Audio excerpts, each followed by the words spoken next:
didn't aspire to it, never even thought about being on it, but I really feel like that just like I was called to this church, I was called to that. And I've enjoyed it from day one. I've tried not to be obnoxious or arrogant, anything like that. I always felt like that sitting there, I was representing God, especially the people that make up this worship family, and I wanted to do it the right way. And I really feel like I have. I had a commitment to just be there and try to figure out what my job was and be faithful to it. And so I'm coming up on 7 years really, really soon.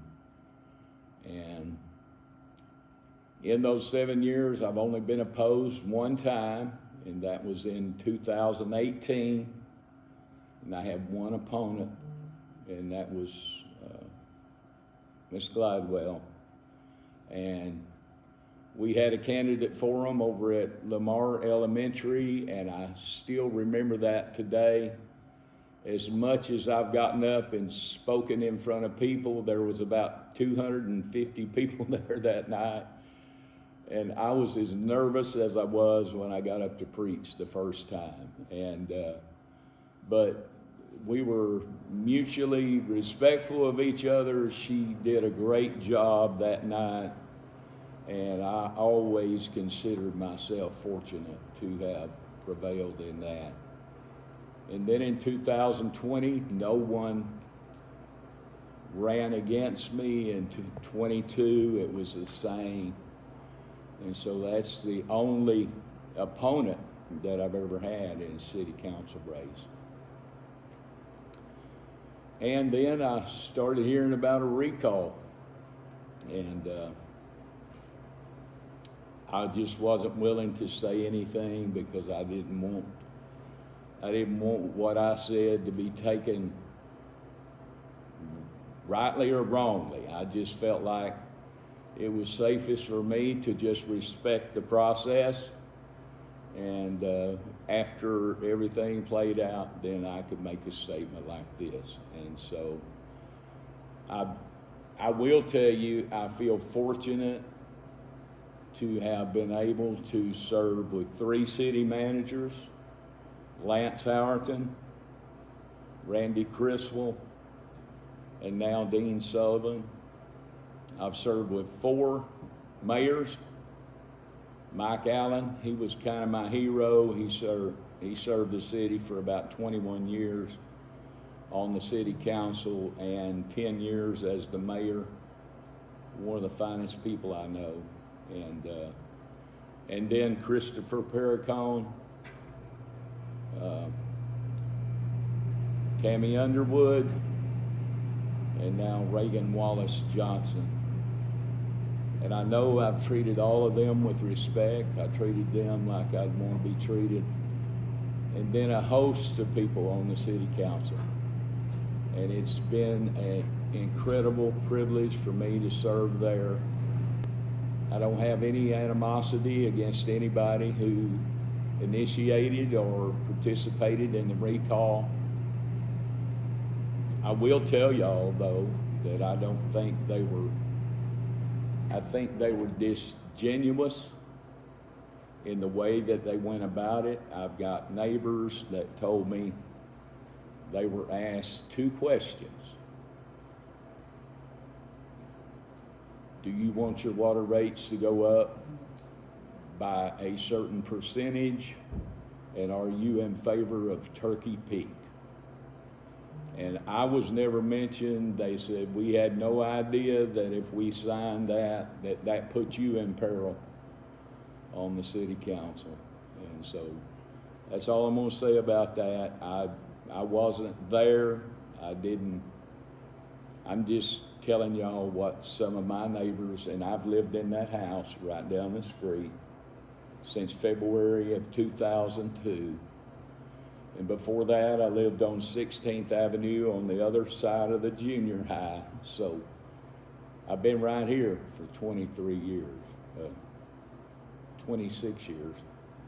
And I love the city as much as I ever have. I just want to say this, we had a hard decision to make. And we were called to a decision. I just want to say this, we had a hard decision to make. And we were called to a decision. And I'm living my life on a pastor's salary, so it's not like I wanted my water bill to go up by that amount either. But we've got a water plant that's failing. I do believe Turkey Peak, if we could get it constructed, is the best answer to our water issues. We have a shallow lake. We end up on stage 2 or stage 3 water restrictions, it seems like, every year, unless we just have a really wet one, and that happens every few years. But it was a hard decision, but I think it was the right decision. I stand behind the decision that I made and others on the council made. And I hate that I've been through this process. I will say one more thing about the recall. I believe the recall provision is in the charter to take care of bad actors, people that are not, you can't do your business because they're not cooperating. I really feel like that's why that provision is in there. And whether I stay or go, and I'm planning on serving out the rest of this term. I have made no decision about 24. I will make that at some time in the future, and I'll have to fill out another application to reapply for 2 more years. I really don't know where I am on that right now. But I do know that I have loved being a part of the process. And I don't think anybody can really appreciate the amount of pressure or the weight of being one of 7 people that makes major decisions for a city. And that was a weighty decision that we made. $287 million, or whatever you want to say it is. That's a lot of money any way you slice it. But we've got a water problem. And I do think if we can get Turkey Peak Reservoir completed and filled, we have an opportunity to move forward with the growth and the productivity that is at our door. It's at hand. There's new developments that are just sitting and waiting. I really think the one down on Garrett Morris Parkway, I think they were waiting on us to act. Are we going to have water for the houses that we build? If we are, then, and I think you'll see something happen there. Phase 1. Is the wells? I've been wondering. The wells. Is it on standby, I guess? Yep. They haven't left. No, Diane Kessler is overseeing that project. She lost some of her financial support during COVID. She is reconstructing that. I spoke to her on the phone a few weeks ago. She is still saying that phase 1 will kick off. I mean, it's arbitrary, but hopefully sometime next year. That was her words to me. So, but anyway, the progress that we are poised to see all hinges on water. And so it was a decision that had to be made. And one more thing before y'all start asking questions. I keep hearing us and them. They don't have any idea how middle class people live. Hey, middle class is all I know. I think I'm probably lower middle class. But I'm just trying to make a living and do life like everybody else. It's not us and them. We were elected out of them. It's we. We're all in this together, and we all will have shared sacrifice. And did anybody on the council want to see people's water rates go up this much? No. But we had a decision to make, and I still say it's the right decision, and we'll find out in the future. And I did want to say this too. You know, I went on the council in November of 16. I lost both my mom and dad bracketing Christmas in 2017. My dad died on the 22nd. My mom died on the 27th after being married 70.5 years. And I never missed a city council meeting through that. My wife of 38 years, Melinda, passed away in August of 21. She had a 25-day stay in the hospital. She was another time in the hospital 17 out of 18 days. I missed 2 council meetings while she was sick. I felt like my responsibility was to be there. And in 7 years, I think I missed 5 regular meetings of the city council. I understand the responsibility. I feel like I've lived up to my part of that. And I intend to serve out the rest of this term, and I'll make a decision on my future. Terry Lidwell said she's going to go after every council member. Why do you think she chose you first? They chose me, well, they actually chose Doyle Light first because there's so few people that vote, and the smaller the ward is, the easier it is to get to that threshold of certified voters. And beyond that, I think I was the next easiest target. It's going to be hard, I think, for them to reach the threshold in Ward 3 where Beth Watson is. It's really hard on a citywide where you've got to have 1/4 of the registered voters in the entire city. But I keep hearing that, and there are 4 that were just reelected in May, and I'm hearing that in November they'll start again. But I think I was the easiest target. I think they felt like they could get the number needed, the easiest in Ward 1. Mr. Tomlin, have you seen any, you talked about your neighbors contacting you, and I will say that I've gone through the recall petition and I've reached out to many names on there who tell me exactly what you're saying.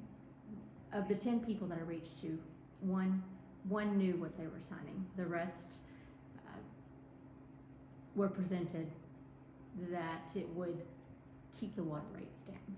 Right. Is there any ring footage that exists, ring camera footage that you've seen that possibly exists that can be shared? I have heard that there is doorbell video that have the audio and the video. I have not seen any. I have not. I've been told that there is that, but I have not seen any of that. But at the end of the day, it doesn't matter, because ultimately when you sign your name to something, it's your responsibility to know what you're signing. Yeah, and if you're asking me, did they tell everybody that if you sign this and we get enough names on this, then Mr. Tomlin will be recalled for Ward 1? I don't think a whole lot of people were told that. That's just my opinion. That's what I think. But I wasn't there. I don't know. But of the people that have come and sought me out or talked to me, that's not what they were told. It was not linked to me at all. Do you think this petition was done in vain, actually? Because because if you think about it, it only applies to your 2022-24 term. It doesn't apply to the next coming term if you choose to run again. Yeah, So they have to Well- canvass the election by May 15th, right, and then according to the city charter, they have to, let's say you were gonna run again, so you would be on the ballot both times. Mhm. Let's say that both elections are in your, well, the petition is successful and your reelection is successful. You would only be recalled for a matter of days. You'd only be out of office for a matter of Exactly. days before they would have to swear you in again. So all of this but Ann, done in vain? I don't think they really realized Yeah. how this was gonna transpire, because the city charter does say that if you get enough certified signatures and the recall is sufficient, then in not less than 30 days and not more than 60 days, there will be a recall election. They just didn't know the state law was gonna. And I believe that they believed that that's how it was going to play out. They wanted a recall election in the middle of this term. What they didn't realize was that state law trumps the city charter. And now the provision is you can only have a recall election on the uniform election cycle, which is November and May. And they missed the boat on November because it had to be completed earlier than this was completed, so it couldn't be done in November. Right, it just seems that at the end of the day, it was all for naught. Because you could be recalled and reelected at the Reelected same on- election. on I mean, the it's kind of Yeah. comical. And not only, and I say that in jest, it's expensive to put on these $2,500 elections. So, plus, yeah. Oh, for the not to election, yeah. mention Yeah. the time people put in. Exactly. But the election wouldn't be the $6,000 special election, because they can always go to the uniform election now. It's going to be on that. But the attorneys alone, they said, were in October, no. Yeah, in October it was $2,500. Several thousand had already been Yeah. spent. I can't speak for the motivation, what motivates people to do anything, but I just know that no matter what we do on the city council, we're gonna, I mean, it comes with the territory. You're gonna be criticized. I'm not taking it personally. I just know how I've conducted my life for 26 years in this community, and I'm ready to face God with that. I can face the people in this city that way. I made myself a promise before I went on the city council that if I couldn't represent Christ in a God-honoring way, that I would tender a resignation. And I feel like I've been able to do that for 7 years. I didn't know if I had anything to worry about or not. I mean, people were telling me they're not going to get that many signatures, but you know, if you're not up front, if you're not telling the whole story, I'm surprised they only got 569. I mean, and I'm being told they went to every house in Ward 1. So there's about 70%, 72% that they talked to that didn't want to have anything to do with it. So maybe I need to talk to those people and see if I want to be reelected. I don't know. Do you think this will improve voter turnout? I mean, we've obviously historically had terrible. I would hope so. I would hope that people go out in record numbers because it is important. It's the greatest privilege we have. It's the greatest responsibility we have to have our voice be heard. And I always tell people, if you don't vote, you don't get a gripe. I tell my church people that. We ought to be the first ones to the poll, and if we're not, then keep your mouth shut. You didn't even participate. You don't get a gripe. So I don't really think it's about me. I think it's a desire to somehow just be heard. Whatever they're saying and whatever they're wanting to say. And I'll tell you this, I've sat in that chair for almost 7 years. I've returned every phone call that I've gotten from Ward 1 people. Any email that I got, I responded to it in good time. If it was their street lamp in front of their house that was out, I got a hold of Scott McKinnon and we got somebody out there and got it changed. If it was their pothole, and let me tell you, the best pothole in town is right in front of that red brick house right there. That's the best one in town. It will bounce your head off the top of your car if you hit it just right. So we've all got potholes, and we are trying to work on streets. We got the best plan for that we've had since I've been on the city council. And there are just too many good things happening in this city, too much progress going on for me to derail my mind and my heart with all the peripheral thoughts that are always being thrown out on Facebook, whatever group, wherever.